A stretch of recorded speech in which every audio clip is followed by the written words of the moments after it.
Alright, everybody, welcome to another week of industry topics and game design talk here on Game Wisdom. I am, of course, Josh Bycer, and this is going to be for the week of, September 1st, 2019. We've officially survived summer, which I guess should be good for our Shark based developer on. Please welcome my co host, indie game developer, Sharky. Hello, everybody. And I don't think we've survived summer yet. It's still hot as everything here. It's probably going to be another month or two here. Yeah. I'm just hoping this means my allergies will finally calm down now that at least we're out of August. Yeah, I mean, where I live at, summer basically starts in essentially April and ends in around October, November. Ugh, boy. Yeah. I need to get my allergy shot this week, too. I was also thinking about playing Frostpunk again on stream, kind of see if that will beat the heat for us. And that would cause more heat, in my opinion. Now, now that they've made their latest choice. hmm But at least this means we're finally getting into the fall season, which means hopefully more news, more games, and all that other crazy stuff we know the game industry is about. Before we get to that, I guess a quick update about Game Wisdom. We are still pushing almost, I think, 4,800 subscribers. Hi, Neil. Thanks for coming on. I have a new Patreon supporter, too, which is great. And again, I appreciate everyone for donating either Super Chat or Patreon or even on PayPal. I did finally hear, or I'm hoping that after Labor Day weekend and all that, I'll get my first royalty check for book number 1. And book number 2 is ideally almost a month away from being released. So, You're getting close. yeah. And this week, I'm going to make another push to see if they'll lock down book number 3, in between all the presentations and all the other stuff I'm doing, because I don't want to be too busy, right? No, you could never be too busy. Nah. You're just like a week behind on your videos and such. Yeah. And if I had a full weekend to myself, I could make multiplayer. I could develop the multiplayer system for your game, Shark. Or you could just quit, skip lunch one day and Mm-hmm. just do it all during lunchtime. Of course. And what was I supposed to say? I'm still looking for some more podcast guests. We had Ramin on. We're going to see about maybe doing like a roundtable discussion. I mean, he's game, and if I get you and Tomo on, that's what, like 30 hours minimum, I think? Yeah, probably. His laptop will just explode. It will just. All of a sudden, he'll smell smoke, and then the feed will go dead. Yep. We'll have to get him to stick it in the freezer a good day before the cast. Mm-hmm. Let me see. What else is going on? The library calls are still going. I'll be doing them probably until maybe the middle of 2020 at this rate. And I spoke with my site designer, and we're getting ready, or we're in the kind of like the middle to final steps of relaunching Game Wisdom. A complete site redesign, new features, making it more mobile friendly. Making a really good, I guess, launch point for people who want to find me and find my work. That'll be good. Mm-hmm. We need to get one. Need to get a site ourselves. Yep. But how is everything going with Project Triad, Shark, before we get started for our topics? Well, things are progressing, not as fast in some areas as I would hope, but we're making progress. It's the thing about game development. It's not a sprint to the finish. It is a marathon. Yep. And it's stuff that the consumer will like never see or really understand what you did too. Yep. Like Mm-hmm. completely, like go swapping to a new engine and completely starting over programming wise, essentially. Yep. But best of luck with that, Sharky, and I'm sure we'll be talking more about that next week as well. Oh yeah. Mm-hmm. But with that, let's get to some of our news of the week or games we've been playing, and then we'll get to our first major topic. So, obviously, the two big news out this week, of course, is PAX West is going on right now. I think Ramin is giving a presentation. And, of course, the sad news of all the reports of abuse going on in the game industry. And we're not going to focus on that because I think it's depressing enough to kind of hear what's going on. Yeah, and also Tomo's up there. Mm-hmm. At PAX, not on the abuse, just to clear everything up for Yeah, everybody. Yeah. yeah. And he's showing off at Epic Tavern, and will you say he was near the Sunless Skies people too? I know Sunless Skies was one of the PAX 10 winners with Mm-hmm. Epic Tavern. I don't know what the other 8 were, but they should all be probably in the same area. I know Sarah was up there with Tomo. Probably a lot more of the teams up there with Tomo. Yeah. Definitely not just Tomo up there. Yeah. I wonder if any of the fail better people I've spoken to are there, like Chris Gardner. I forget her I name. believe Fellbetter has a game up there. Mm-hmm. Yeah, that's Sunless Skies. Yeah. Mm-hmm. Yeah. So definitely good on Tomo, good on everyone, or the other 9 finalists as well, the 9 winners. Yep. Let's see. Games we've been playing. So for those of you who missed it, I finally played Hunt Showdown, another battle royale. That's 2 battle royale games in the span of 6 months, Shark. I guess that means I'm going to be the next ninja, right? At the rate I'm going. Ninja 2.0.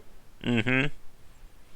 Where's my I think you got an Adidas or a Nike's sponsorship now. Yeah, or you could get a sponsorship from Starter, Mm-hmm. which now that I believe Walmart owns Starter, so that would be big backing right there. Mm-hmm. And get my own comic book too. Oh yeah. Who wants to do the writing on that? Anyone watching?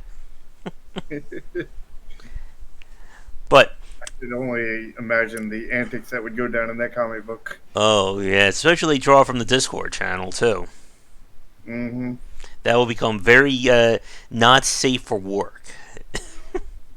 Especially if Draken gets his input. Mm-hmm.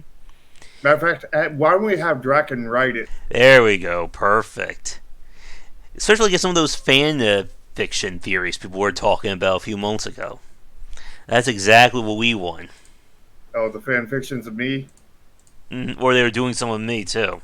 They were. Oh, and they would both be in there. And this discussion took a very awkward turn, just like all the podcasts. I don't remember the ones on you. I try to block those out best as I can. I'm sure Draken will show up now. If we mention a visual novel, Draken shows up. If we mention indie development, Mike shows up. Visual novel, visual novel, visual novel. Unfortunately, we say Ramin's name 3 times. He's at PAX right now, so I don't think he'll make the teleportation back to come over here. You never know. Yeah. What's going on? Well, we're having our dev chat this Saturday, Mm-hmm. and that's exciting for me anyway. Mm-hmm. I'm trying to think of any other games. I mean, I've played so many this week because of the sales and such.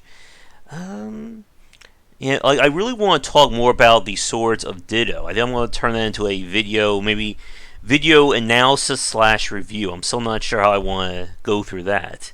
I guess, did you have a chance to play anything new on your end? Uh, well, I played towards Golden Glory a good bit. Mm-hmm. I've played not new, but I've played a good bit more of Oxygen Not Included. Some good bit of 7 Days to Die, which I am building the most epic base I've ever built. Now, I have built a few alphas ago. I think it was Alpha 15 or something. I was streaming like every day during that time on Twitch, and I had built this. I had a viewer request to build a bat cave, and I built this amazing bat cave that took, just to give a tour of the bat cave and everything, and the bat mansion and everything.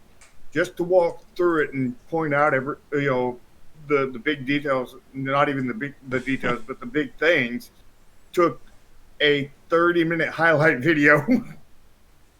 It was that big. Now what I'm building right now is probably about 7 or 8 times that size. And what Nice. I'm building right now is the Castle of Lions from Voltron, Oh, jeez. and all 5 lions. How long is that going to take? I don't know. Like I've got the basic structure of the bottom of the Castle of Lions built right now, and I mean we saved up. We're on day 45. We saved up a ton of resources. We have like 4 forges going, constantly making cement, 2 mixers constantly turning that cement into concrete mix, and 1 forge making all kinds of rebar frames and everything. And the building of it, we had stocked up a good bit for a good while, but the building of it has uh, taken me so far, I think, like 3 days in game time just to place the blocks. Mm. And I think I'm almost out of stuff, and it's going to be another, grinding up, waiting for all these materials for another Mm-hmm. probably week or two before we go at it again.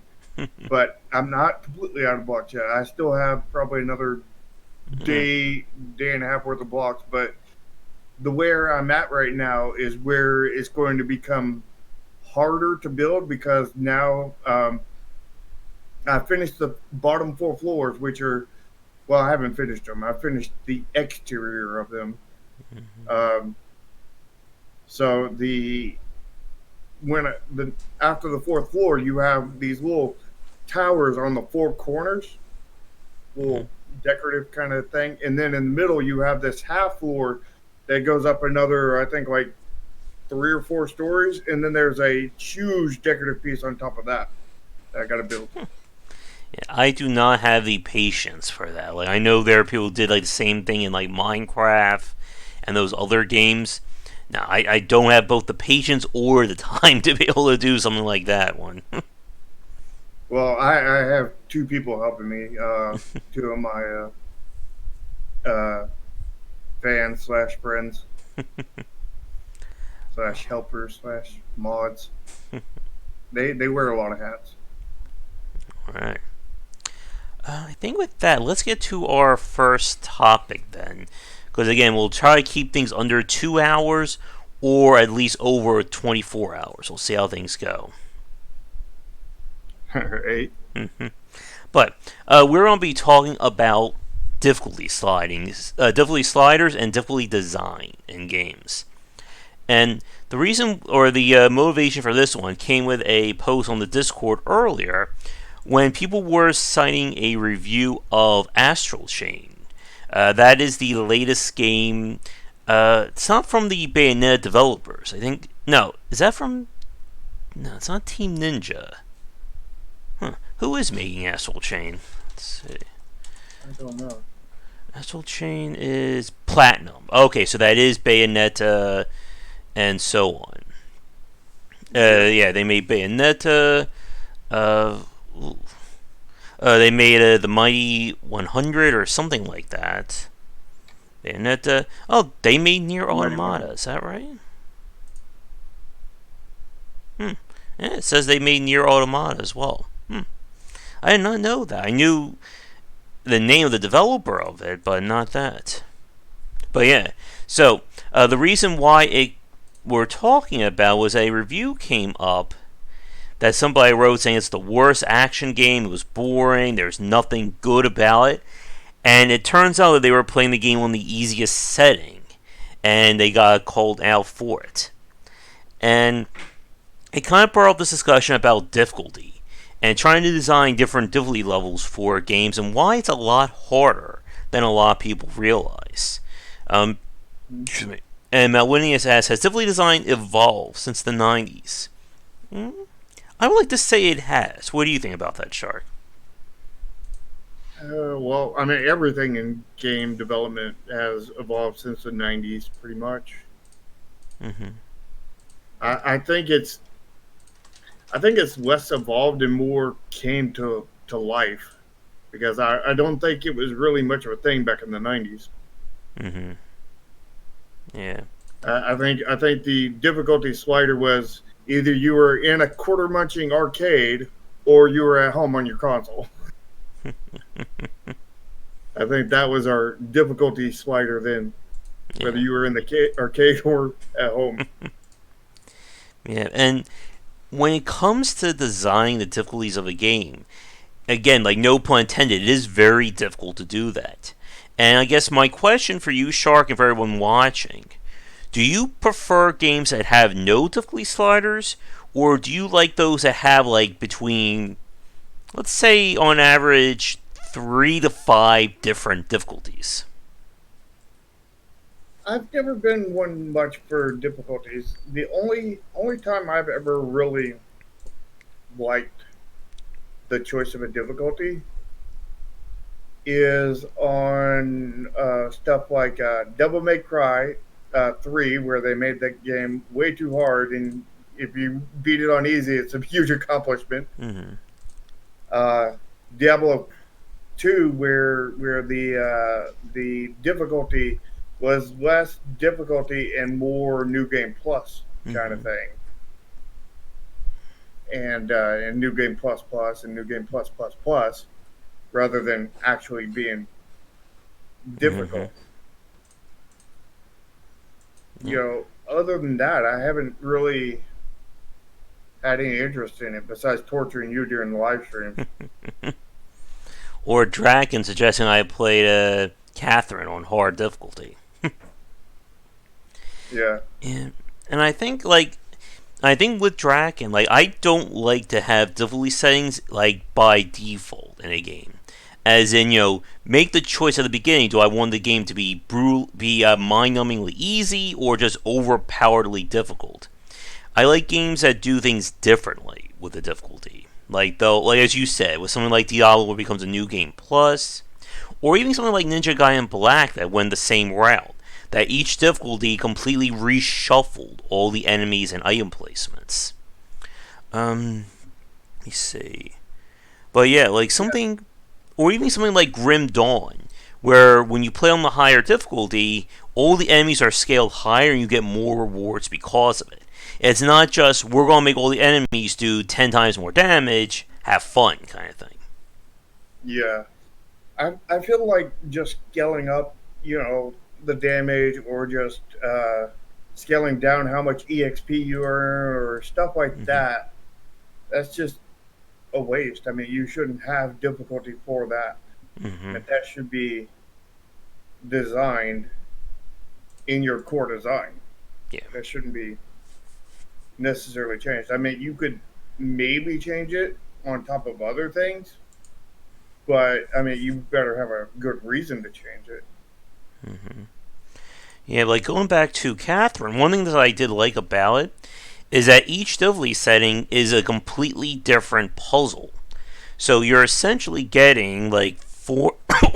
Excuse me. You're essentially getting 4 different sets of puzzles. Actually, multiply that by 2 because of the remix options. So it's not just them saying we're giving you less resources. We're basically giving you a different puzzle to challenge yourself with. Right. I know. During the development of our last game, tons of people, well, not tons, but tons out of our small little section, were was saying that the game was too Mm-hmm. easy, and then a few others were saying it was too hard, and they were both asking for difficulty sliders. I was like, well, I think if we have equal number of people saying it's too hard and equal number of people saying it's too easy, we might have the difficulty just perfect right now. Mm-hmm. Yeah, and the problem when it comes to those difficulty sliders again is how do you make a game easy?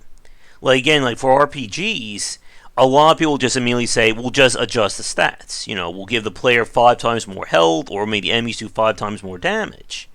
But is that really making things? Are you really, I guess, preserving your core gameplay when you do that? You're just making the things more grindy at that point, Mm-hmm. or less grindy.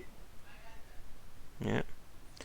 And I think again, like some of my favorite games either don't have a difficulty slider, like the Souls likes, or they do more interesting things with difficulty, like make it part of the design.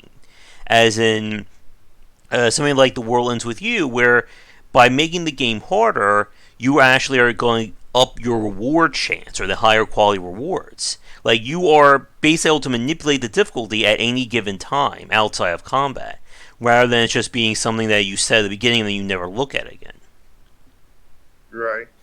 I mean, we technically didn't have a difficulty slider in our last game, but we sort of did because you could do your level scaling Mm-hmm. and choose the difficulty, the level of the enemies on that map, and you would be rewarded based on the levels of the enemies. It wasn't Mm-hmm. technically a difficulty slider, but it was better than I think a lot of games that actually have difficulty sliders. Mm-hmm. And like I guess like here's an interesting question. Do you think the idea oh man, my allergies are really killing me. Do you think the idea of like the RPG scaling that we see in stuff like God of War, The Division, Borderlands, etc., do you think that counts as a difficulty measure, or do you think that's more or less a grinding wall for players? You mean like max level or something? Like when they'll put enemies or they'll raise enemy levels up to either stop the player or they do that as a way of adjusting the difficulty. Like if you're playing the game on normal, let's say you enter an area you fight level 3 enemies. If you're playing the game on the hard difficulty, all they do is they say now these enemies are level 6 and that's it. Well, in the end, I mean, that's all enemies are in any Mm-hmm. game because if you think about it, no matter if it's a platformer or an RPG or an action game, whether you see it or not, but there's stats behind the scene that determine Yep. on how much damage you're going to do, how much HP. So, I mean, if you take the final boss of anything and of any game, and you were to give it stats of the lower enemies, it would be it would have different kinds of attacks, maybe different ranges, different animations, but it would be weak and easily to beat as the most common enemy, pretty much. Mm-hmm. Yep. So in the end, I mean, all that stuff is a difficulty because you're scaling from the minions, the peons to the final boss that way. I guess a question for everyone watching. I know I like Shark. Did you play Payday 2? I forget. No, I did not. Okay. For the people watching who played Payday, what did you think of the difficulty in that one? Like what they did was over the course of like again it's multi years of development, they came up with I think it was let's see, it was easy, normal, hard, that then I think it's 5 or 6 different difficulties in the game. And things get very much like extreme when you get to the 2 final difficulties. I think it's I can't remember their names for them. Maybe I can look that up really quickly. But what they did was on the highest difficulty, it's called One Down, and on that one, you basically have only one life. Like if you get down and you get down a second time, your character is arrested. Usually get 3. And as you go up in difficulty, they'll throw in higher variants of the enemies. Like the bulldozer gets like a automatic shotgun that, due to the design of the game, you can kind of like sniper rifle it from like 50 feet away. And on one hand, while making the maps harder worked, a lot of people complain that it's kind of an artificial difficulty because if the enemies have more health, then you're going through more ammo. And if you're not able to replenish the ammo easier, then you'll just completely run out of your ability to fight. And this goes a lot with this idea of the issues of min-maxing when it comes to difficulty. That when you're trying to play that game on like the hardest difficulty, or even something like XCOM 2 is another example. If you're playing XCOM 2 on Legend difficulty, there is no margin for error. Like you must play it perfectly, and in a way that almost kind of betrays the design of XCOM, I think, because a major part of XCOM is the fact that you're supposed to be, you should be able to fail and then come back from it. This is a big point about the Long War mod, that they explicitly said you are not supposed to win every battle. But when you're playing on Legend difficulty, just due to the pacing and design of that game, if you lose a battle, you might as well just restart your campaign because you're now really falling behind. Yep. It's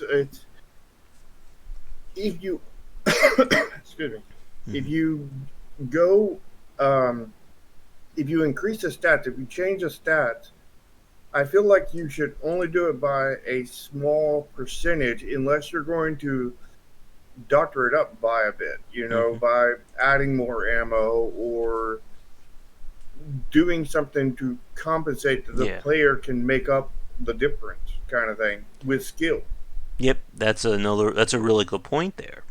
And too often, when we look at difficulty sliders and difficulty settings in games, it's just all on the enemy standpoint. Nothing is really done to either help the player or, give them something as a reason for playing on those higher difficulties. Yeah, it's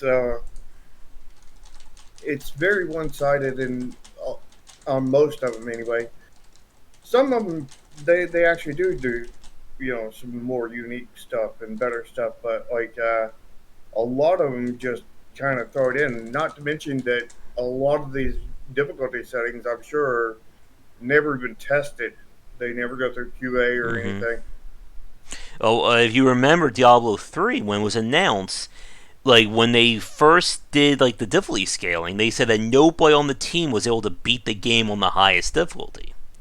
And like that to me is a very big red flag. Like you shouldn't be admitting that you're not balancing the difficulty on the highest setting. Yeah, Yeah. Were you about to say something? it's just difficult. I mean, there's difficulty sliders are difficult. There we go. It's not extremely safe either. No, it's extremely extreme. Yeah. But yeah, like getting back to what you were just saying regarding having something to compensate for playing at that higher difficulty.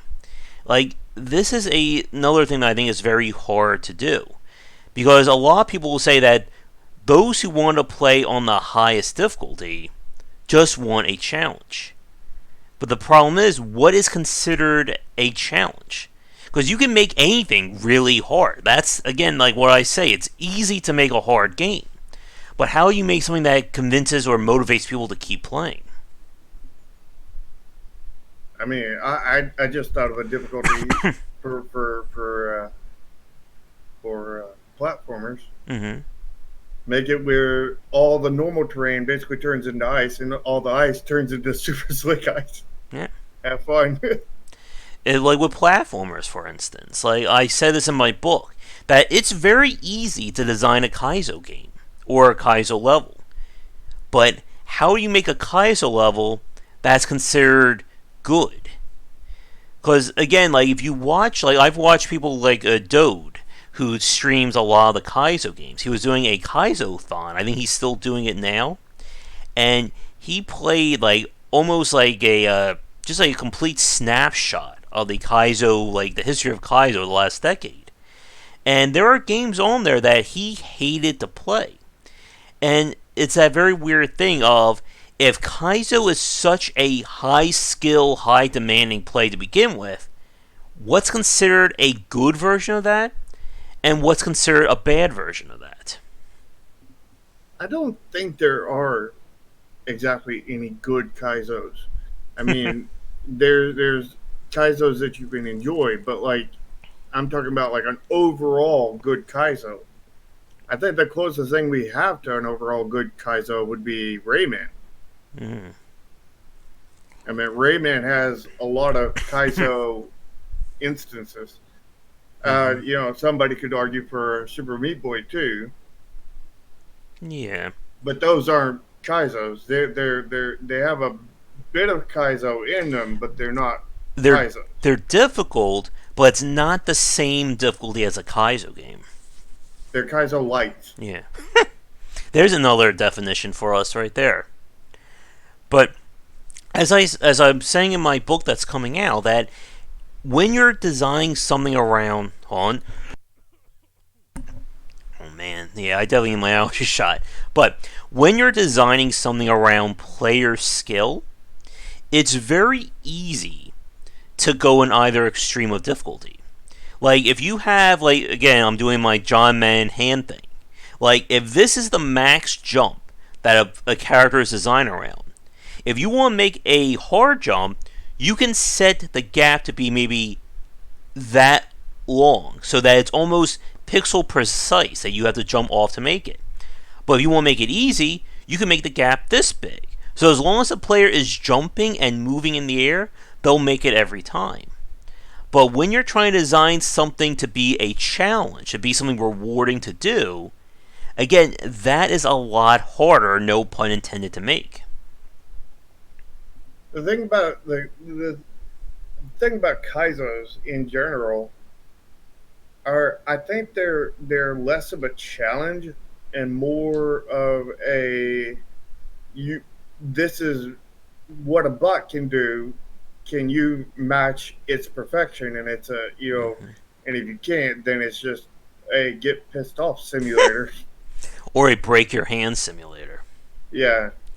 And I think that's a really good point. It gives me another question I want to ask you into the chat.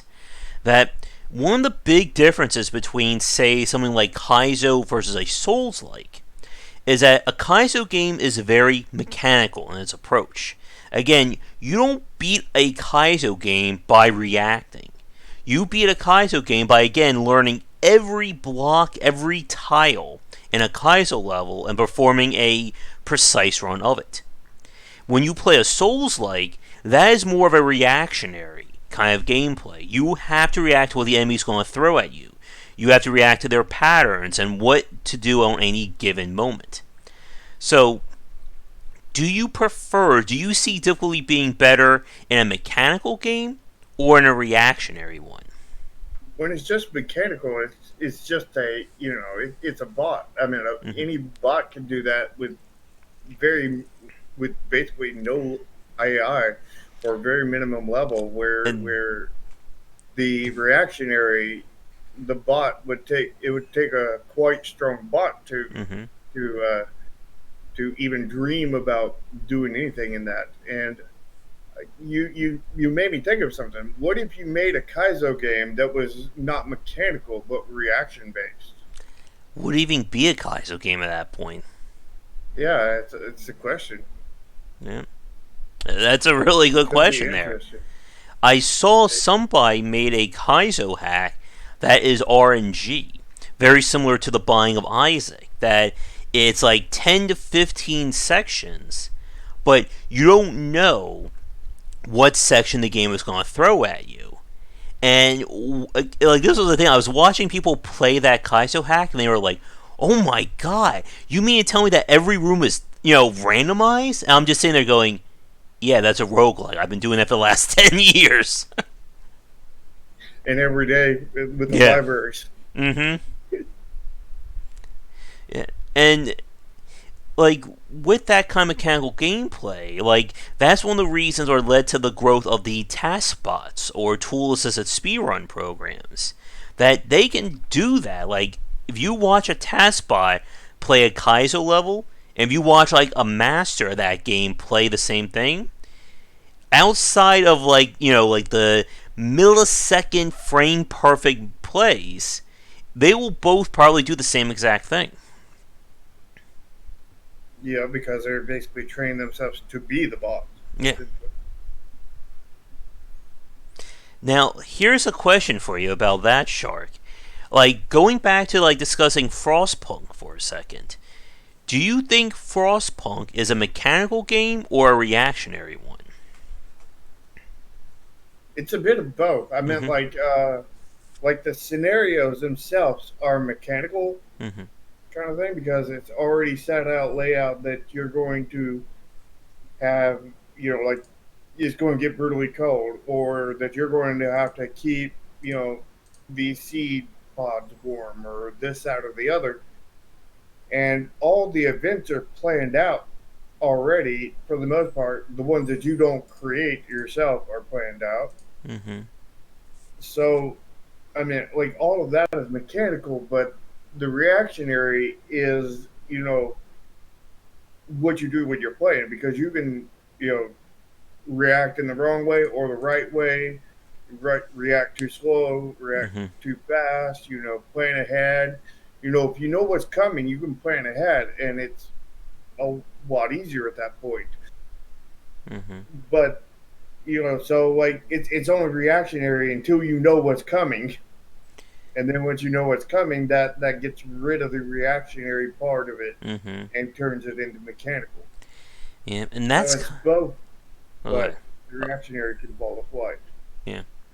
And that's kind of like the issue a lot of city builders have. That when you're dealing with set elements and set functions, once you've learned all that, it's very easy to then just create a self sustaining city or solve whatever the problem is.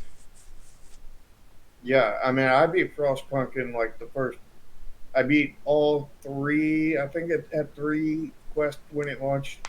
I beat all three within the first, I think, 22 hours that the game launched.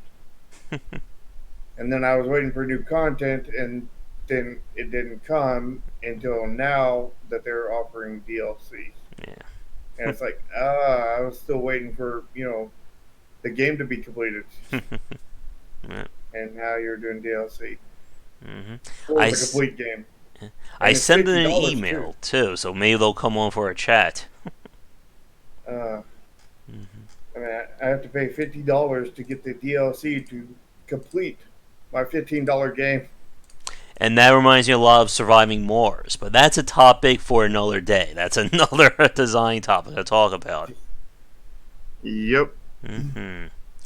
Now, there is something that I want to talk, or there's another part of this that I want to mention, and that is the idea of, like, we've talked about action-based games, or, player skill ones, and we did kind of talk about RPGs as well. But what do you make about difficulty sliders or difficulty in like strategy-based titles, such as Civilization, Europa, Stellaris, you name it? Like, to me, it just seems that they don't really do anything all that interesting because again, a lot of the difficulty in strategy-based games is simply giving the AI more resources. Like the AI already has like a lot of advantages. You're just giving them more at that point. Well, not necessarily. I mean, you could do the same thing for RPGs, and we thought about doing this for our last game, and that was on higher difficulties. You could make the AI more brutal Mm-hmm. on its choices. I mean, we had to tone down the AI in Chromasia because it was just too brutal. Um, we had it. It now focuses on trying to. It's still pretty brutal now, but it focuses on killing. It's a weighted system, but generally it focuses on killing one of your units that's almost dead, Yeah. kind of thing.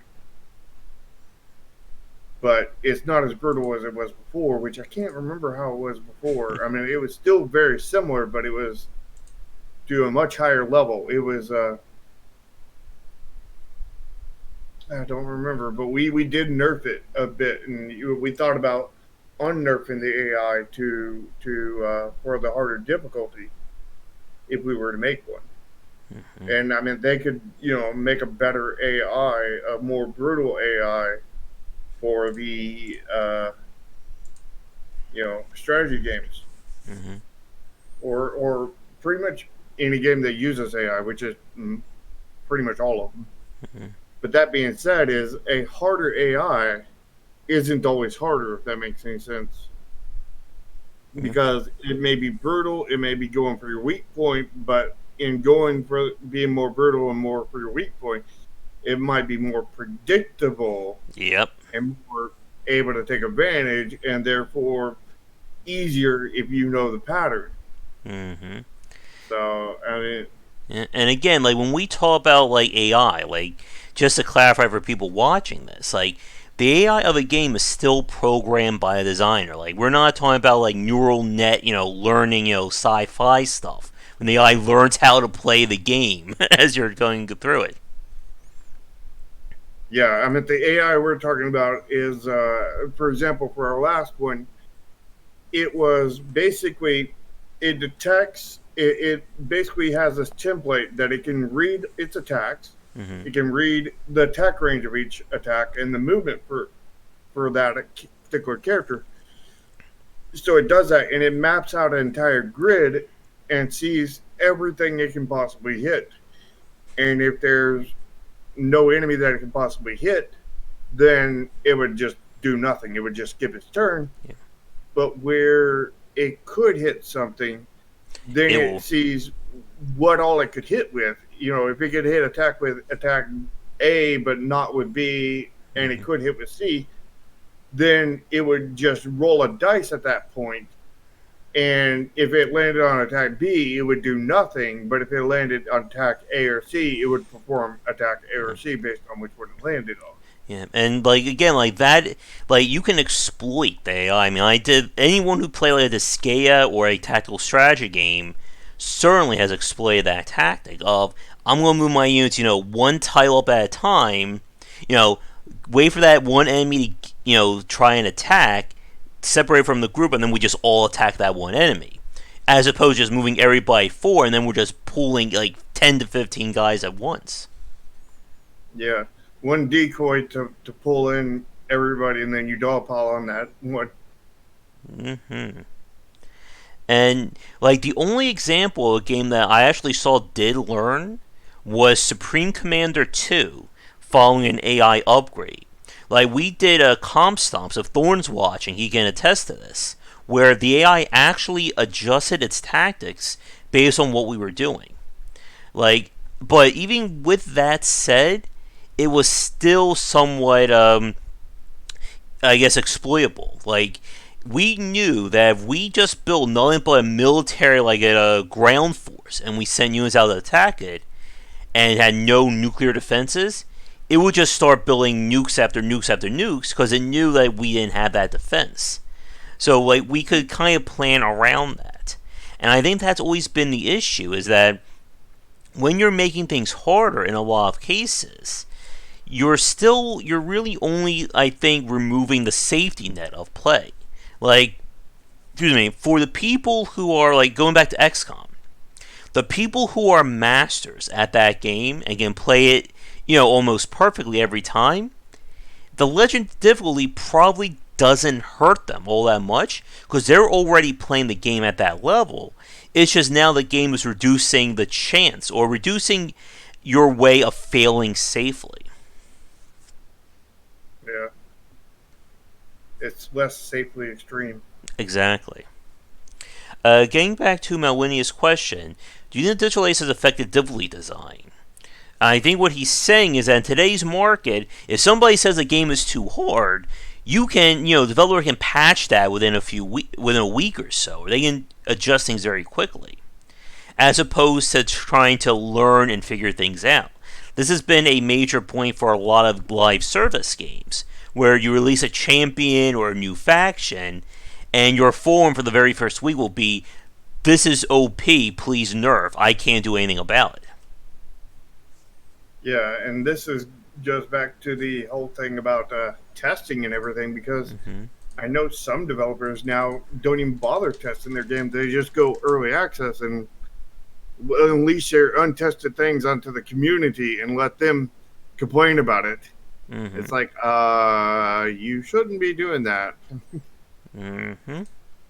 Or saving like a harder point of your game for after early access, and then not doing any playtesting before that. Hmm. Yeah. The, I mean, like, you can't test for everything, not unless you have a massive QA team. Mm-hmm. But you should be doing as much testing as you can, which is very hard if you're indie, especially a small indie. Mm-hmm. But you should still be doing all the testing you can and getting all the feedback you can Yep. and whatnot. And yeah, but as we said, like the playtesting side is a critical point about difficulty. And I want to talk a little bit about Darkest Dungeon for a second. Because for the longtime fans watching, you remember that we did a first playthrough of the game on the easy setting, or the Radiant mode. And then we attempted a run of the game on, what was the name of it? I think Blood Moon, or whatever the game's hardest difficulty is. And like to me, it goes back again to this topic about when you're dealing with abstraction. That when I play the game on the hardest difficulty, I'm still doing the same thing, but essentially the RNG is more or less favored against, or more or less favored for the enemies. And it didn't really feel all that interesting to play the game. It was harder, that's for sure, but it's that case of, oh, instead of having a 60% chance I'm going to be able to beat this fight, it's now a 30% chance. And there's nothing I could really do other than, again, that kind of min-max, you're exploiting the patterns in the AI to have any chance of winning. And I think what you just said got the point in my head with difficulty sliders. Mm-hmm. Is you don't want the difficulty slider to be based on just purely stats or whatever. Mm-hmm. You don't want it to be a challenge because it's just harder. Mm-hmm. I mean, it needs to be harder, but it doesn't need to be harder just strictly by harder. It needs to be harder by the way that it takes more skill, Mm-hmm. whether that skill is thinking, reactionary, memorization, whatever it is, memorization is probably a bad one to go with, but Mm-hmm. maybe, depending on the game, maybe it's a puzzle game or something. I definitely wouldn't suggest it for a platformer, aka a Kaizo, Mm-hmm. but, other kinds of games, but you need to, I think you would need to push the player skills, Mm-hmm. not necessarily just making it harder. You want to push the player skills. You want to, in a RPG, you want them, or a strategy game, you want them thinking harder Yeah. to how to get out of this thing. Like maybe put a scenario where they have like a limited time to win or something, and now they have to think of how they're going to win in that short of time. Yeah. Like, like this was the problem I had with God of War. And if you remember, I played God of War on the absolute highest possible difficulty, the one they suggested you don't play it on due to its difficulty. And the issue was that I was watching people play the game, and after I was finished with it, and you're still doing the same exact thing on the easiest setting as you are on the hardest. The only difference, again, is the abstraction behind the scenes. And again, it's not really rewarding the player or making them feel skillful. It's basically saying, instead of taking 2 minutes to win this fight, it's now going to take 7 minutes. Have fun there. Mm-hmm. Like, the best part, and like this was the weird thing, if you remember, the final grand challenge of God of War was the Valkyrie Queen. And that took me about 6 hours of playing to finally beat that fight. And like, to me, it kind of like straddles that line between being a good battle and a bad one. It's good because essentially it's a fight where you're dealing with an enemy who has every attack than as all the other bosses in the game. So you have to react to it. But in the same breath, it's also one where it's essentially a 10-minute exercise of, can you perform every action perfectly for 10 minutes straight? Yes, you beat this fight. No, you lose. Have fun. Yeah. It sounds like they had some good elements and bad elements in Mm-hmm. it. Like, and the thing is, like, every pattern has a fixed solution. So it's basically, if she does A, you counter with B. If she does C, you counter with D. And that's it. And it's just So it's very 10 minutes mechanical. of reading that. It's a mechanical slash reactionary. It's Yeah. mechanical in what you've got to do. Hmm. It's reactionary in reading on what you've got to do. Reading the mechanical. Yes. And again, it goes like we were just saying that when it's that kind of difficulty, it then becomes about exploring the AI. Like if I know that they will always do this or that this animation is going to set up B, then I know the exact counter. I just have to manipulate it or I can read it like that.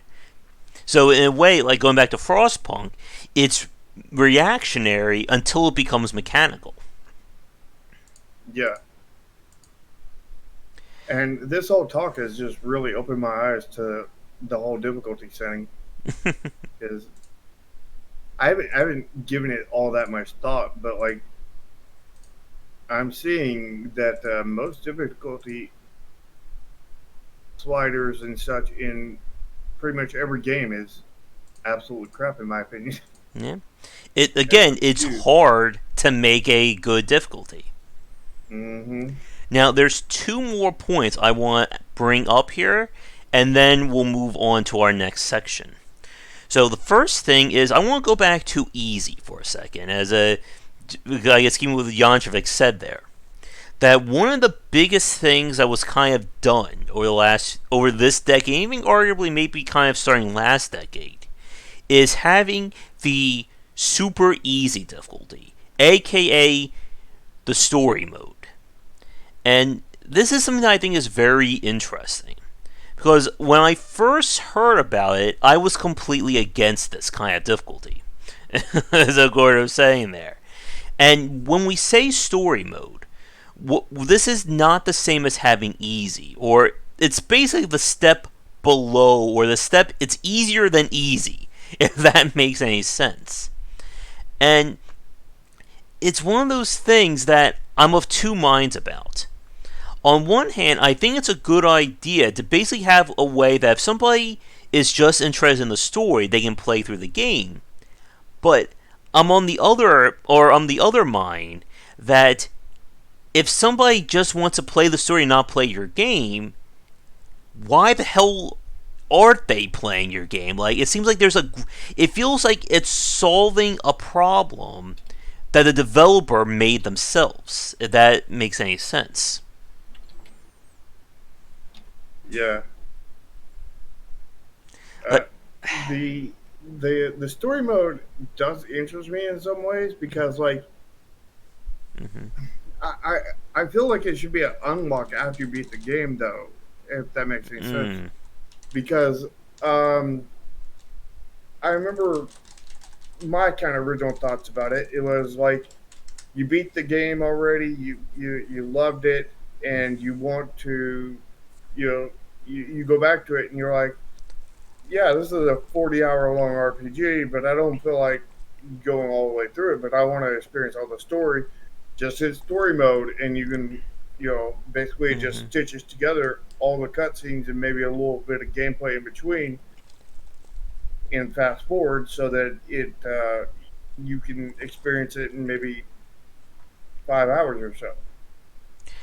I think the problem with that, it gets back to that staple of a lot of video games where, in order to unlock like infinite rockets or infinite ammo, anything like that, you have to play the game at the absolute highest difficulty. And then run to that point of, why would I replay this game with infinite ammo if I am now the supreme master at it? Like, with Resident Evil 2, for instance. Like, I got a S plus rating playing through that game. Like, I proved I don't need an infinite night or infinite ammo to beat that game. Why, there's just no motivation in me to then go back and say, oh, I can, mess around with infinite rockets. Like, Like, why? Like, it's like I'm already a master. I don't need anything else. Yeah, that doesn't make any sense. Not unless you just want to clown around or something in Hmm. there. That's the only point where it does make any sense. Yeah. And like that's been like one of those big points about a lot of these games, that it's kind of like if somebody is going to buy your game just for the story, I don't know, like would they really be the market for that game to begin with?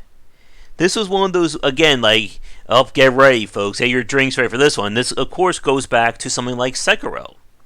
And a lot of people arguing about the difficulty of that game. And again, it's very awkward when we have these conversations, because we did have this talk when Sekiro came out that should a game be designed for everyone? And again, we're not going to focus on that. That's another hour to this podcast.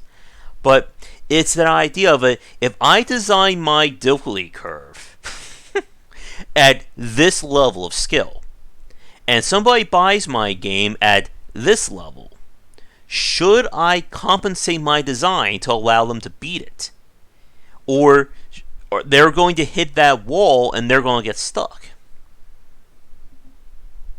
I think the key would be is not to have walls, Mm. or at least to have as few as possible and have a way to work around the wall. I think what you just said there is the key point there. Have options. And I want to ask you, and like that's a really good segue into this question. Like going back to the idea of a story mode, one of the things Nintendo did that I thought was a lot more interesting was they had the assist option. As in, if you get, there's actually 2 points about this. If you get stuck at a point in any one of the Mario games, at least in the later versions, they'll give you the option of basically getting a super power up.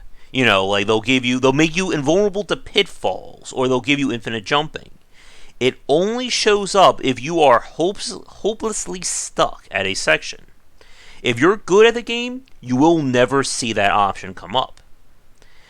Now, the other point that they have is they give you the option of kind of having a second player help you. This was something they did in, I think, Mario Odyssey. They've done that in some of the 3D Mario games as well. That one player is technically playing the game, but a second player could be, not stunning enemies or giving you a bonus jump or things like that. And I think, to me, I've grown to really like those options. Because as you said, they provide a way of getting around a wall without destroying or mitigating the design. I did see it one time in Super Mario Galaxy that I got stuck at a section. But I did not use it when it came. I just basically told the game, I said, "Screw that game. I'm not leaving until I beat this level." And for what Oscar said about not having walls making story difficult, I disagree with that, because there are plenty challenging games that don't have walls. I think our last game is an example for that. We had a couple walls. But they were planned walls. Like the first wall you run into was the first boss, the Crimson Knight, and then that sets you that's part of the tutorial. That's a wall for the tutorial to teach you how New Game Plus and all that stuff works. But then after that, there's no walls throughout the rest of the game. Yeah. And like to me, like going back to this is one of the things that I liked about the Souls games that I didn't like about Sekiro. That Sekiro gives you nothing to mitigate a wall or get around a challenge. Like in the Souls games, if I'm stuck at a fight, I can summon help, whether it's another player or an NPC. Like, am I actively rewarded or punished for doing that? No. But it's an option if I am hopelessly stuck. In Sekiro, if you're hopelessly stuck at a boss fight, I hope you enjoy grinding that fight for the next 5 to 10 hours until you get unstuck, because you're not getting around it otherwise. Or hoping that you can get the stealth to them to actually realize that you're stealth. Mm-hmm. Because I love that when you were stealth and the guy couldn't see you, and then he seen you, and he wasn't even in visual range. Mm-hmm. And you were still stealthing, and And There's one final point that I want to ask about or talk about with difficulty, and then we're going to move on. And this is one that I think I'm very interested to hear what you think, Shark, and what the audience thinks. And that is having difficulty either affect game systems or mechanics or turn them off. And what I mean by that is that when you adjust the difficulty of a game, it changes the underlying systems or rules. So here are a few examples of this. The simplest example would be stuff like the old school GoldenEye 64 and Perfect Dark, wherein the higher the difficulty, the more objectives you have to do on a map. You are changing the rules of the game essentially, making that game easier or harder. The other examples would be games such as like the Hitman series, where when you raise the difficulty up, it kind of reduces the number of times you can get caught, or games that punish you more for getting caught, or even adjust what the enemy can detect. Such as if I'm playing the game exactly, Gordo beat me to it there, that in some stealth games, when you play the game on easy, they may make the enemy completely oblivious to you unless you are like 1 foot away. When you play on the hardest difficulty, as you were just saying with Sekiro Shark, that enemy can spot me from like 50 feet away, and he's going to be able to see me. Behind a wall. Exactly. And then the example that kind of popped into my head is from Dead Cells, where not only do they add more enemies to appear on the earlier levels, but they reduce your ability to heal when you go up in difficulty. And like to me, and I said this on stream, like that is a bridge too far. Like when you purposely or you change your game systems or your rules to make the game harder, I feel that kind of becomes a little cheesy. So I'm going to stop talking for a minute here. I'm going to ask you, Charlotte, what do you think about that? And what does the audience think about that kind of difficulty? Well, you know how I feel about punishing the player. I think that's very bad, even if it's in a harder difficulty. I think punishing the player is a bad thing. So I would definitely say no to that. Taking out your systems, I mean, that's probably a no, unless there's some kind of system. But like, I mean, that doesn't make much of an impact. But at the same time, that wouldn't make any sense because I wouldn't really make it harder. I mean, unless it the I mean like maybe taking out a type of weapon, like maybe like you have like three different weapons, one ranged, one Mm-hmm. melee ranged, and then one melee close kind of thing, Mm-hmm. and then you take out the range. I mean, that would make it legitimate difficult because I mean you have to Mm-hmm. now you have to go in and fight the opponent melee style, whether it's with a ranged melee like a spear or a close range melee like a sword or short sword or a dagger kind of thing, and you take out the gun or the crossbow or whatever it is. I mean, maybe something like that, but that's not taking out a system. That's taking out ranged weapons essentially, or some of the longer ranged weapons. Mm-hmm. But again, that's not necessarily more difficult because I mean, some people probably don't even use those. Yep. So I mean, that's not changing the difficulty at all for them. So And that, it that would kind of goes change. back to the XCOM example from earlier. That when they raise the stats or they make things more punishing, if you're already an expert at that level, it's not really phasing you at that point. And I'm sure there are people who have beaten Dead Cells, I'm sure they have, who don't need to heal at all. Like, they have hit that level of mastery. So, whatever the game throws at them, healing wise, it's like, who cares? I'm already doing that. Yeah, exactly. And it doesn't make it harder for them. It makes it harder for the ones that aren't doing that, but Yeah. the ones that are doesn't change the difficulty. Yeah. I mean, adding more enemies would make it more difficult. But if you do that too much, then you create a whole another problem. Yeah. Oh yeah, and that's another topic about like enemy placements and level designs. Because Hmm. there are some games where it becomes a nightmare just by adjusting the stats of enemies or changing where they show up. I remember God of War, the original one, like the final challenge was like a protect your family mission. On the highest difficulty, that thing was a nightmare to play due to like how they made that harder. Is that an escort mission? No, it was like kind of defend the point because they would just stay perfectly still while everyone just swarms around trying to kill them. So it's like a tower defense Yeah. almost. To Malwinnie's question, I unfortunately I do not. My only experience of WoW was 6 months in 2004 of it, so I don't know how much. I don't know firsthand how much has changed in terms of difficulty. Would you know anything about that, Shark?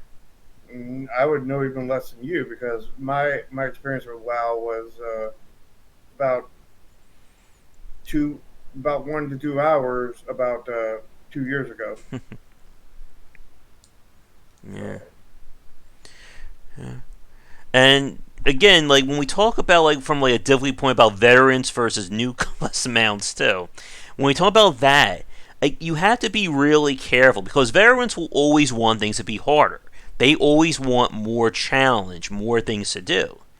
But you need to be really mindful about adjusting or changing what you've already have in place. This is why I think a lot of developers have focused on adding more end game or post game content as opposed to making what's already there easier or harder. And that's like Nintendo's MO, easily with what they do with their games. yeah, I mean, like post game content. I mean, you can Hmm. make that pretty much as hard as you want. Although you still want to limit it to a certain point, but especially if you put achievements in there, Hmm. like I don't know, like I feel like achievements shouldn't be uberly hard to achieve. They should definitely be hard. Show they should be definitely not handed out like candy and just something easy to get all of them. But I mean, they shouldn't necessarily be super hard where you have to play a Kaizo game for like 10 hours to get this one achievement kind of thing. Yeah. Well, if you One rem- messed up in 10 hours and you lost your achievement. well, if you remember on stream, we did that Half Life challenge where one bullet for the entire playthrough of episode two, or I'm sorry, of episode one. But yeah, Mhm. that is another topic completely in terms of achievement design. But I think we'll move on here. Like we didn't think it was going to be a long one, and we're already over an hour into our little talk here. So let's. And again, when it comes to difficulty design, like this is a topic we'll be coming back to many times over. Like it's not something you can just have like one talk about. There's so many different aspects of it. But let's see what weird games are coming out, and then we'll do ideally something very quick, but we'll see what happens about decisions in games. So let's see what we got here, and I'll switch things over. Ta-da! So the Ancestors game is coming out. I haven't heard too much about it, but it seems to be getting some interesting buzz. Which one? Ancestors, the one where you're kind of playing. Yeah. I've seen a lot of YouTubers playing it. I haven't looked into the game. Mm-hmm. Well, I put in a key request for it, so we shall see. I've been hearing some good things about Undermine. I'm actually surprised I did not get a key for that one yet, because that one seems like it's right up my alley. And look, it's a roguelike. I mean, when you mention roguelike 2 to 3 times in a sentence there, I mean, you're just basically summoning me. Yeah. That's how You you asked get for it me as a to rogue. appear. You say roguelike 3 times in front of a mirror. Valfaris, like, I don't know if this is a demo, early access, or the full game, but They're talking more about it. Looking at the screenshots, looks pretty good Yeah, we art played wise. the demo of it like 5, 6 months ago. Hmm. Yeah, that's another way. There are a lot of ways to summon me, I suppose. That Rise of Legions game is coming out too. I showed that one on stream a while ago. It's kind of like a MOBA-esque kind of game. Hmm. I mean, we're officially we're getting into the fall season, so we're getting a lot more, like, hopefully, quality games coming out. Let's see. We got Pension Day there. Yeah. That seems really high quality there. Fables of... What? What the hell? Talumos. Alright, that thumbnail did not do these screenshots justice. Nope. Spend silver coins, handcrafted. We'll pay the ultimate price. What's that? $5. Yeah, it looks interesting, I guess. Dark running. What the? Recreational and parkour game with leisurely music. Okay. Wonder if there's any gifs for that one. Ooh. It sounds interesting. Potentially. Oh, good. Oh, we gotta Hentai go. Go. Yeah, that's what I was about to say. We got a good one there. Mm-hmm. Draken would approve. Children of Morta is officially coming out. I'm almost done with the game, or getting there, and it's starting to, I think, wear thin for me. But that's a topic for another day. Lady and Blade. Oh, what was that waifu one? Which one? Oh, here it is. Oh, yes. Yeah, I'm not clicking on that one. It's a TLC apparently. Oh, good. Dance Girl Swimwear. That sounds great. Oh yeah. Funny Road Chase Simulator? What? Steal all the burgers in the city and buy all the vehicles in the store. So do you sell them? Do you trade burgers for cars? Apparently. This is hamburger that is steals the hamburgers and then buys the cars and stuff with his hamburgers that he stole. Mm. Oh, now I'm thinking what's that old cartoon with the was that Popeye where had that guy that was asking for a hamburger and Yeah. he'll pay him tomorrow. Mm-hmm. Now we have a game with him in it.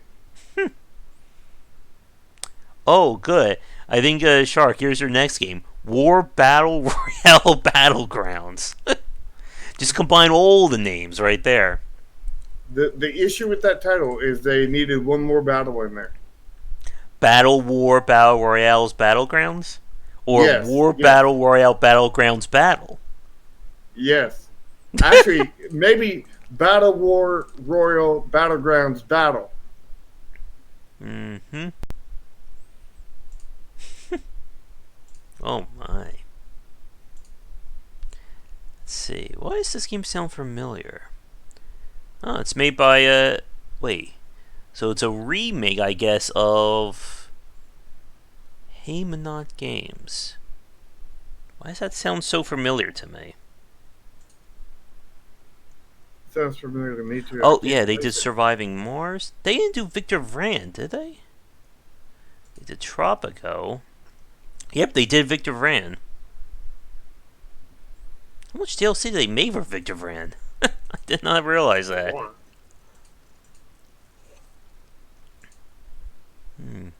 Oh yeah, that's right. They did announce a Homeworld 3 is being developed on, I think, or it's being funded by Gearbox, but it's also getting a Fig campaign.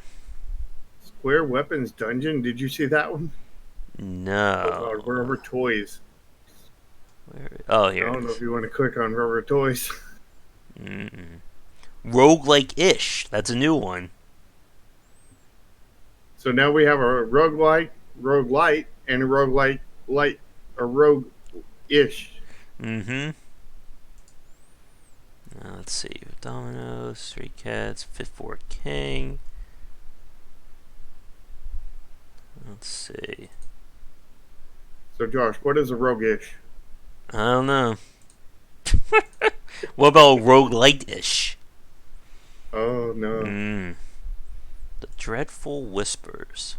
What What about a rogue like ish? the? Mind-bending puzzles. Okay. Kind of looks like Binding of Isaac-ish. Ish, it does. Mm-hmm. Just ish. Everybody loves skeletons. Super Jumpy Ball.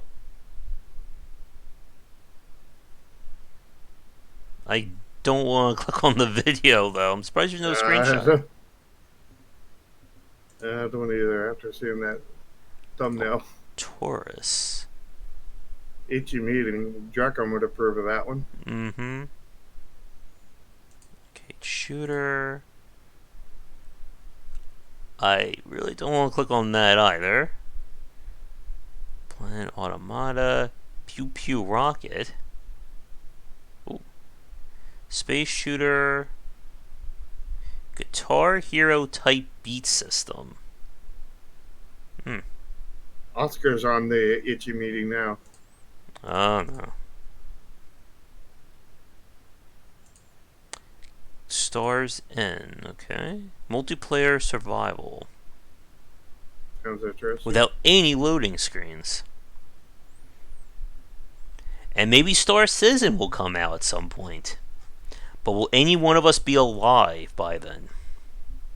And will any of us be able to afford it because it'll only cost about $5 trillion to get all the DLC. Mm-hmm. What the heck is this game? That's a good question. These Well, screenshots. definitely. What? No further description is necessary. I don't know what the game is.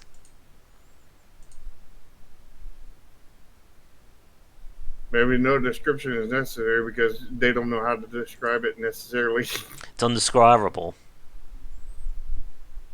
It Dress looks up. interesting. Oh, good. There's a slew of Area 51 games coming out. That should distract us from the hentai for about 2 hours.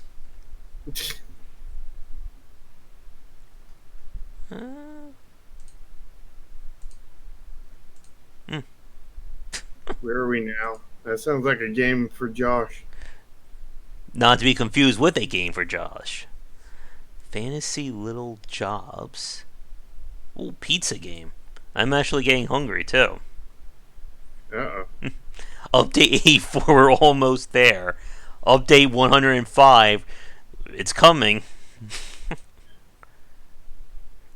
Rex. So does that mean I need to make on our next topic, I need to get us a food analogy in there for you, Josh? Angry Troll. What? Is this a game about Twitch? Parents a tower defense game. Drift 1960. What the hell? That's sad because tower defense generally doesn't work too well on Twitch. What the heck is this? Good question. This looks very acid flippy to me. Yeah. Yep, it definitely does. Desert monsters. And by monsters, we mean one. Gorgeous Elves, yeah, we're not clicking on that one. Oh, come on. What's wrong with gorgeous elves? What is this? I'm afraid. Well, actually, I'm afraid of both these two games right here. It's like which trap do I want to spring? If we're talking about traps, we might need Draken in on that one.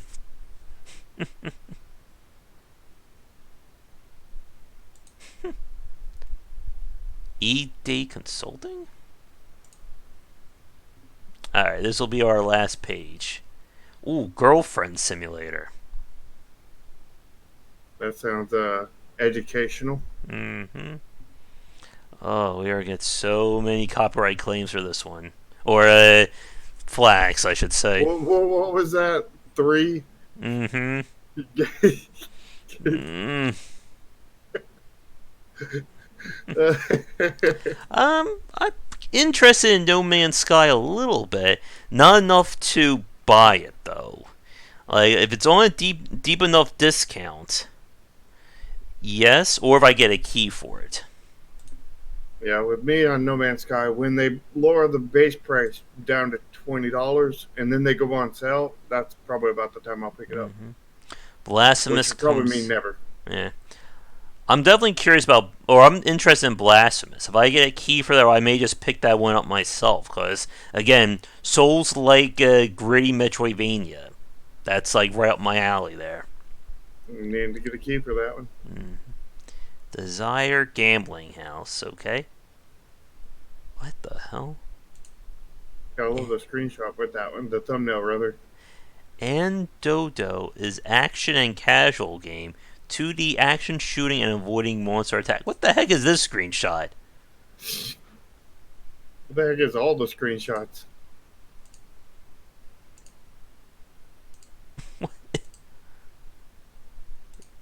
Okay. I don't know what's going on there.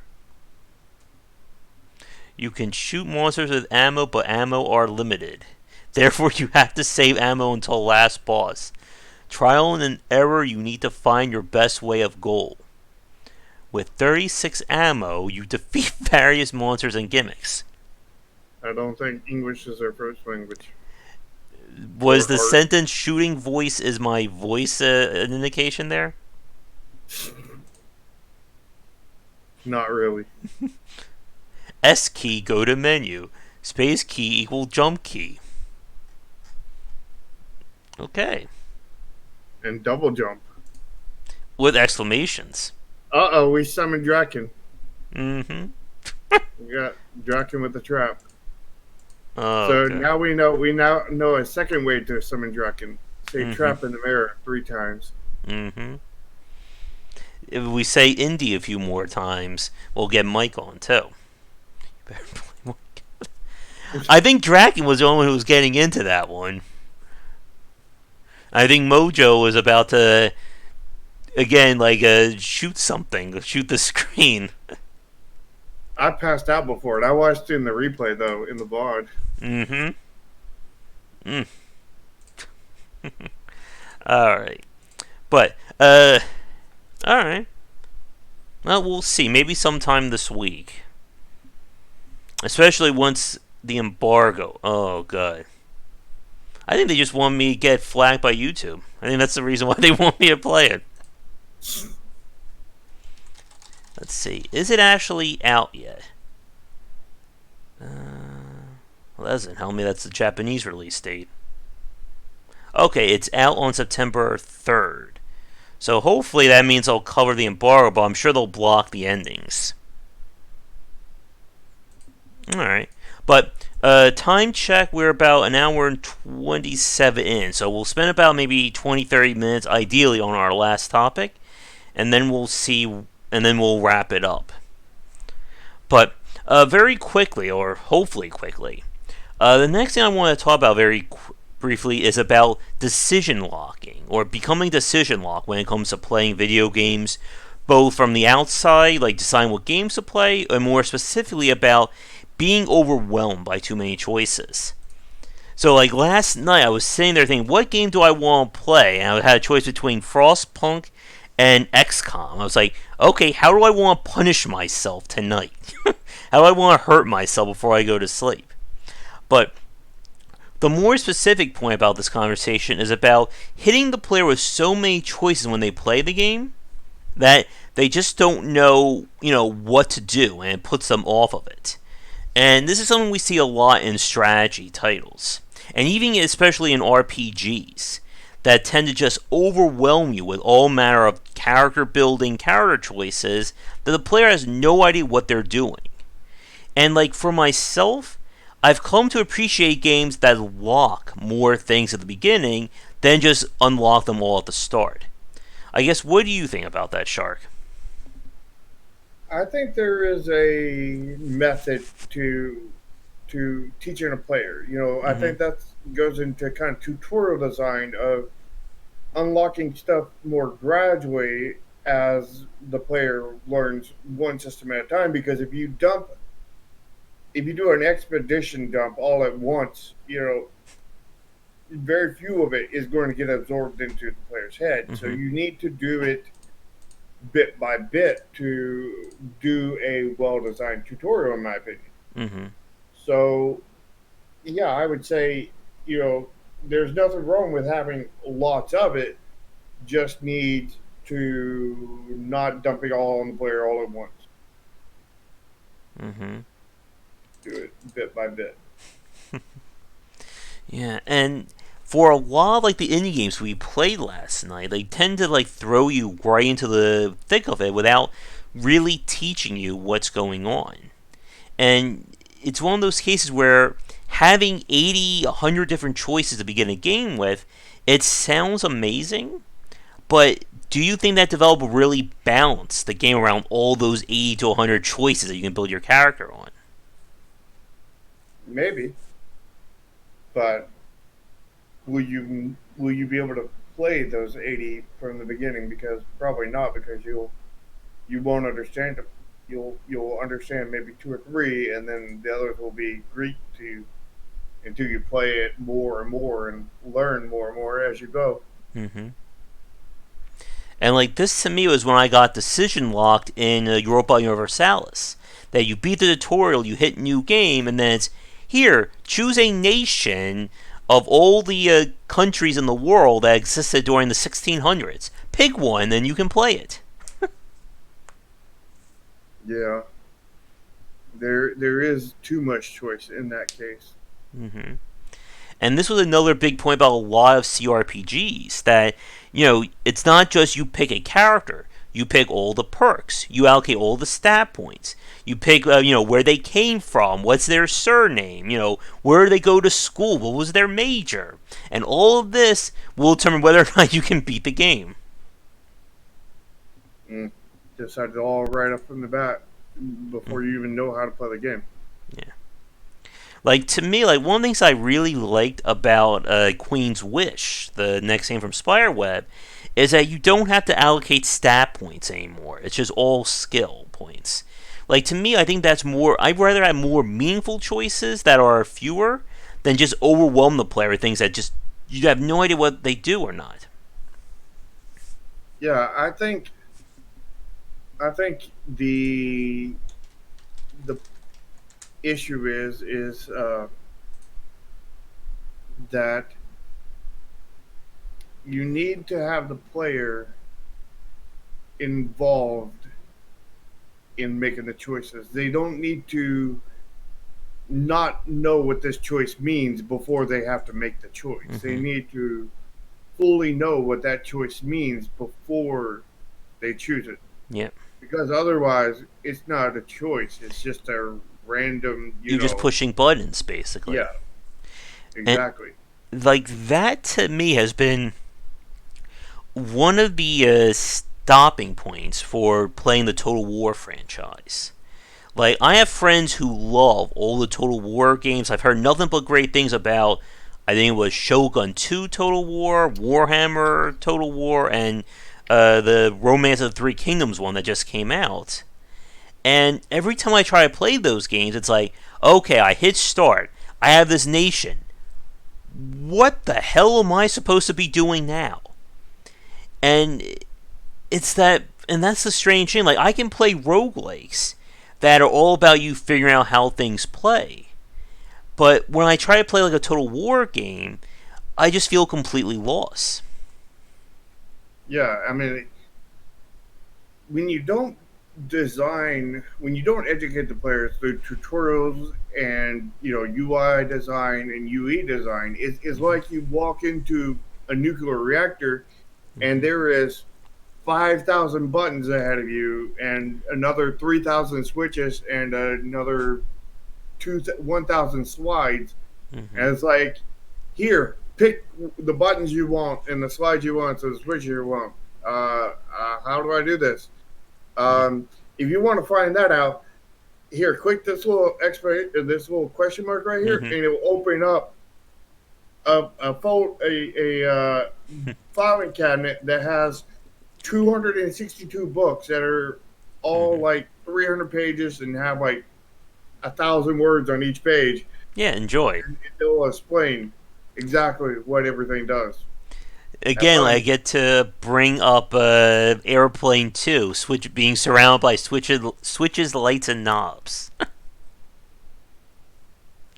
Yeah. And trying to think of some examples, some other ones of games. Like there are people who enjoy like that kind of learning process. Like people who play simulator games, like the flight sim genre. Like for that, you have to read the manual. You have to, like again, like the old school Microsoft flight simulators. They just shipped you like the a pilot's manual for how to learn how to fly a plane. Like that was the entire manual for that kind of Hmm? game. But it's a different idea than when you're trying to learn something, that it's its own unique beast, I guess, if you understand what I'm saying. Yeah. But And I feel like that's a failure in tutorial design. I mean, there might be certain games that might be a way to do it that way, like the flight sims and stuff, mhm. but like generally most games that would do something like that, I feel like that's a failure on the tutorial design and U UI and UE as well. Mhm. Kerbal Space Program is another really good example of that. They give you everything, and then they ask you to do rocket science. So all Well, my it depends. rockets just went like this: up, down, or they would just like explode on the landing pad. It depends. If you go their story path or whatever, it'll lock away where you can only have like one or two items, and you have to build almost exactly what they want you to build, kind of thing. And then you unlock the next set of parts, and the next set of parts, and the next set of parts, and you progress through more naturally. It's like a tutorial mode almost. Mm-hmm. But there is freedom in there, but that freedom really doesn't.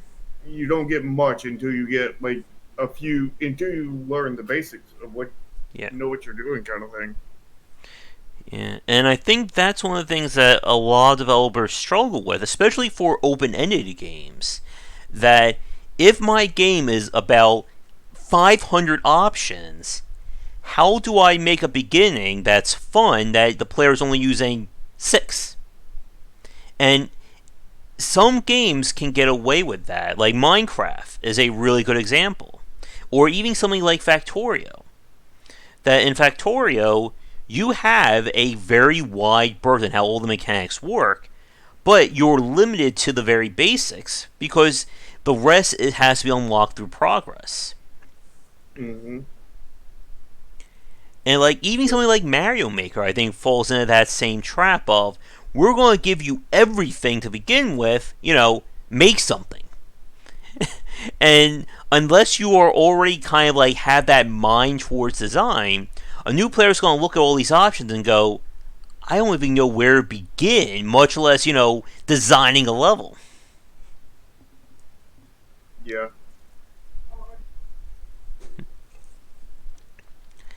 And it's one of those things about why a lot of good platformers tend to, again, build things up. Or I think another good example would be something like the games from Zachtronics. That his titles are incredibly complicated. There are people who have never even been the first level in them. But he always starts them off with the basic of the most basic lesson in how to play that game. Sure, you could do more. I know people who have done that. But to beat the first level of a Zachtronics game, it's basically like I can't even think of a good programming example. It's basically like printing "Hello World," like for the programmers watching this. There you go. There's our programming lesson for today. Hello world. Mm-hmm. In all my time programming, which I haven't done much, but in all the very little programming I've done, I've never done the hello world. Now, with like progression system as well, I think you have to be really careful because this goes back to wait, what was the post I just made? Oh yeah, about onboarding. That just as you can hit the player with too many choices, you have to be careful not to lock too many of them away. Because we've played games, and we've seen this especially on the AAA side, where the persistence system unlocks new guns, new tools, and whatever, but it takes so long that the player just gets tired of playing the game. It's one of the things I'm thinking about with that Hunt Showdown, with how so much is tied to your account system, that how many people are going to be able to see all that cool stuff, and how many are just going to get bored with the game before they get to it. Yeah, not to mention you pay to get there. Mm-hmm. And I feel like that's a very bad model of in so many ways. Mm-hmm. Because like you can pay to get all this stuff, and then if you die, you lose all the stuff you paid for, and then have to rebuy it. It's like infinite money sink. Mm-hmm. Yep. Which guy is created the animation? Oh, the game that I think Oscar may have linked. Yeah. And for a... Oh, nice. I'll check that when we're done with the chat here. And for, like, a lot of these games that tend to go for, like, long-term choices and such, like, again, to me, I prefer games that I think divvy them out at a reasonable pace. Like one of the things, or they allow you to respec. Like I've grown to hit that point where I don't like permanent choices anymore. Like we see this in a lot of RPGs where you will build a character and then those points are locked forever. So good luck if you made the wrong choice 2 hours in and it comes back to bite you an hour 35. I personally like it better with the locked no respect, Mm-hmm. but at the same time is I want to know what I'm getting. I want to be fully explained what I'm getting so that I don't regret my choice. Kind of thing. Yeah. And I also want to know what's ahead in the future. Yeah. Like with XCOM, you can look down and you can see descriptions of every thing, and you can look Mm-hmm. at every one in the future, And that's another and really you can big point. plot out your path, and it's permanent. You can't respect it, and I think that's fine because they show you what everything does. They tell you how it works. They show you what's coming in the future, and you're able to get a plan right there in your first skill and plot out Yeah. your whole entire growth. Yeah. And I think to elaborate on that point for developers watching, if you're going to make choices in the game, you need to spell out what they do. Like we've seen this in a lot of titles where they'll do like a little lore or jokey description that doesn't tell you anything about what that skill does. Like they'll have a skill like weight training. Banana shooter. What? Banana shooter. Yeah. It shoots bananas. Okay. Or they'll have a skill weight training. Your character lifts weights for a living. Okay. What does that mean? Like you would think it would make you have increased strength, but maybe the game gives you +3 agility. Or maybe it takes away 3 strength. Oh yeah. But yeah, like this is one of the big points that I came to appreciate for a lot of RTS games that allow you to see exactly what these skills do, to the point that they'll tell you down to the decimal what it will. Like it'll say this upgrade will give you 3.6 points of more armor, or increase attack speed by 1.2%. Now, with that said, though, you still need to explain things in a way that the player can understand. When we start getting to decimal points like that, it's like I do 0.3.675 more attack. Okay, what does that mean exactly? Yeah, exactly. I'm about to sneeze too. And I lost it. That's great. It should come up while I'm making my next point. Like I this is. think you've got to be really transparent with Mhm, what you're doing if you're not giving a respect. I mean, you have to be.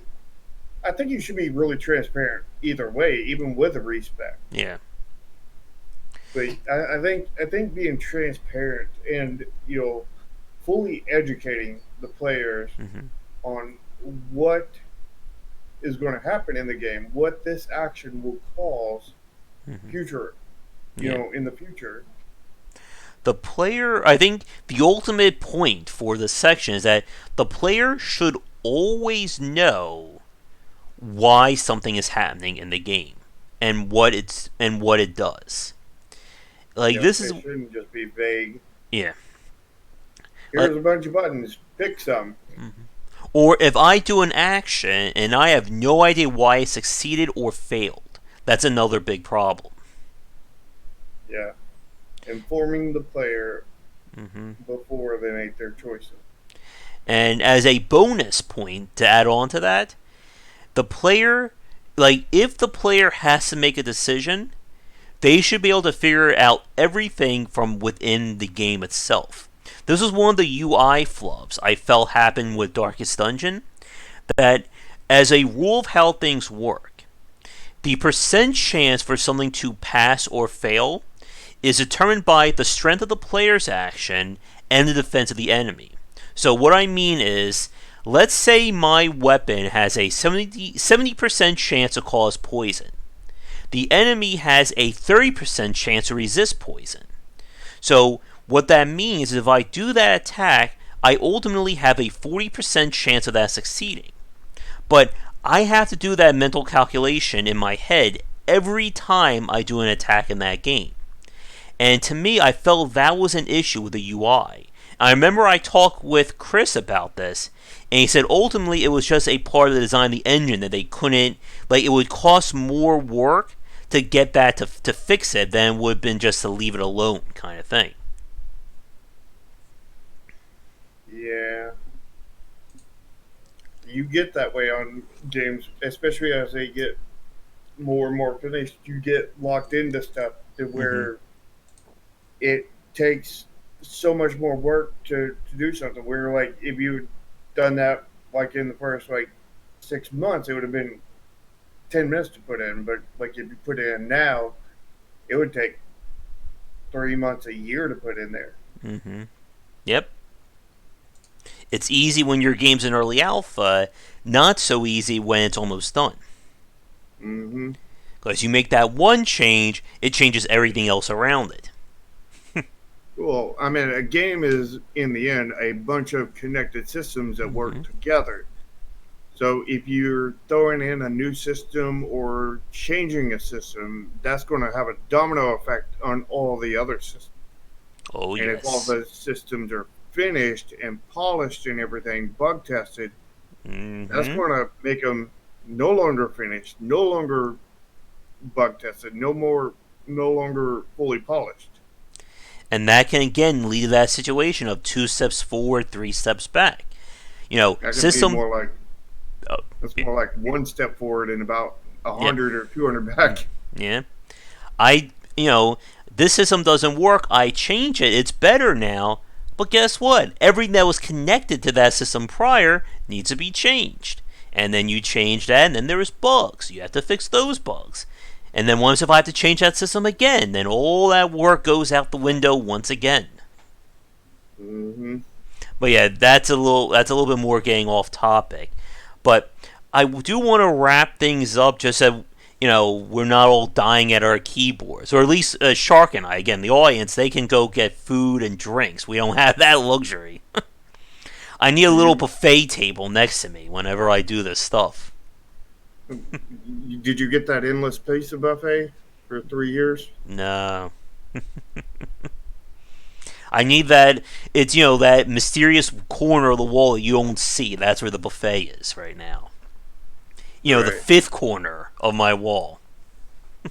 Is that in the fifth dimension? Exactly. But let me see. I'm trying to think if there's anything else I want to talk about. And I think, again, when it comes to good decision. Oh, here's my last point about open world design. Many open world games struggle with this as well. That you give the player everything, and you don't really explain to them what it is that they're doing. This is one of the things I really did appreciate about Subnautica. That it basically, by the limitations of the resources around you, as well as what you're able to construct at that time, it became its own, quasi tutorial without being a tutorial itself. Oh, it definitely is a tutorial. They Mm-hmm. just did Hide a it. good design to write it. Yeah. They hid it in between, like, you actually trying to survive, essentially. Yeah. I It, think that's the best way to do a tutorial is have a tutorial that people don't realize yeah. is even there. And that's what the term I've used, organic tutorial design or organic level design. That you're teaching the player through the mechanics without telling the player that they're being taught. And that is a major topic in of itself to go over. Sad thing is that's a thankless job and Mm-hmm. sometimes a hated job because some YouTubers will, you know, spread a little hate on you for Mm-hmm. that because the fact is they're like, there's nothing to this game. There's no complexity here or anything. I'm just learning the stuff all easily without any kind of Yeah. tutorials or anything. It's And like, and then you have people who complain that the game doesn't tell me how to do this, so how was I ever supposed to figure it out? yeah. And we can certainly think of some people like that. Yeah. Hmm. Or even having, like, quote unquote puzzle challenges in a RTS where you have to use a unit in a specific way. And I guess here's a this may be I may be causing trouble by blowing out the cast here. Would you consider Breath of the Wild's opening area to be an organic tutorial? Yeah, their beginning area, you mean? Yeah, that plateau that you're on. Yeah, that is basically a organic tutorial because it's because I mean they don't teach you by telling you how to do it. They just give you some relatively easy stuff to achieve, and they lock you into doing it until you can go into other places. Mm-hmm. So it's very much like Subnautica, but there's an actual lock preventing you from going farther Until you get the until glider. you achieve it. Yeah, and I think I would agree with that. And it does a reasonably good job of saying, here are the tools. I want you to use these tools, and then I'm going to present an environment that kind of it's training you to use the tools, but at the same time, it's letting you figure out on your own. Like understanding how to use the food, how to blow up the trees so that they fall to create a bridge.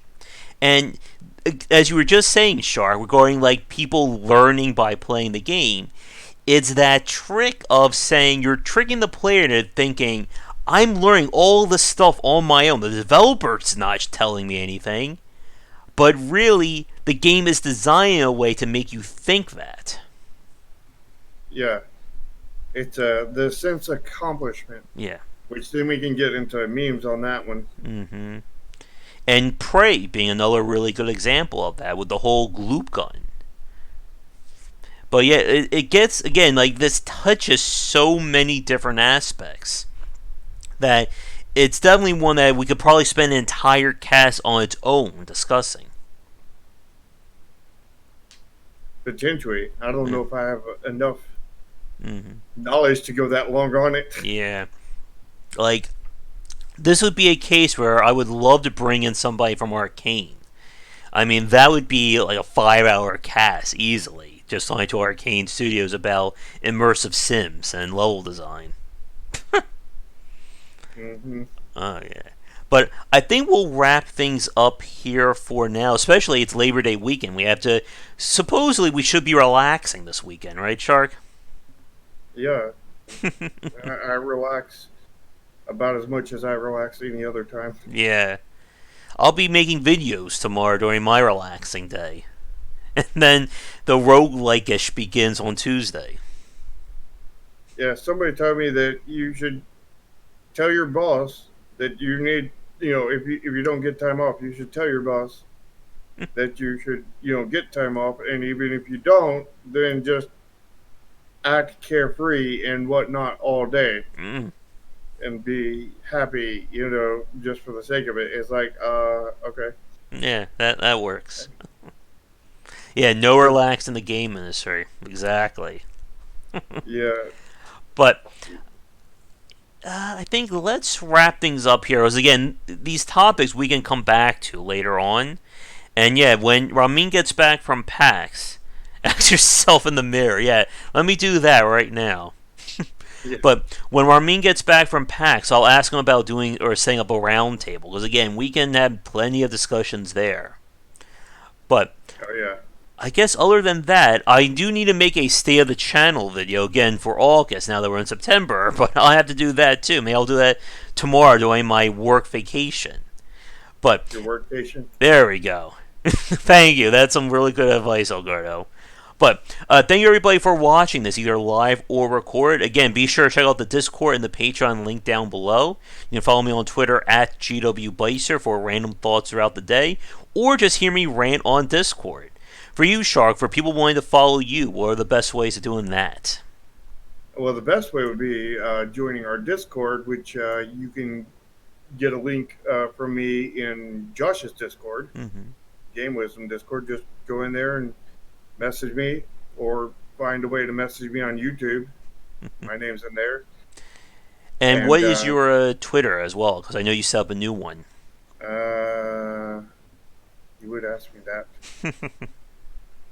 I'm training Shark to be SEO friendly too.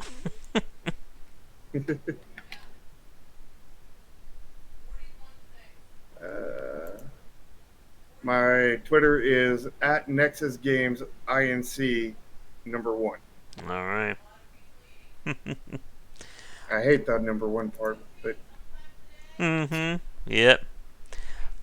it's only But one, but it's #1.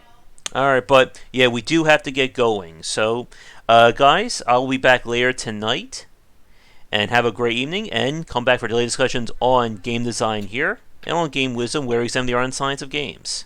Until next time, take care.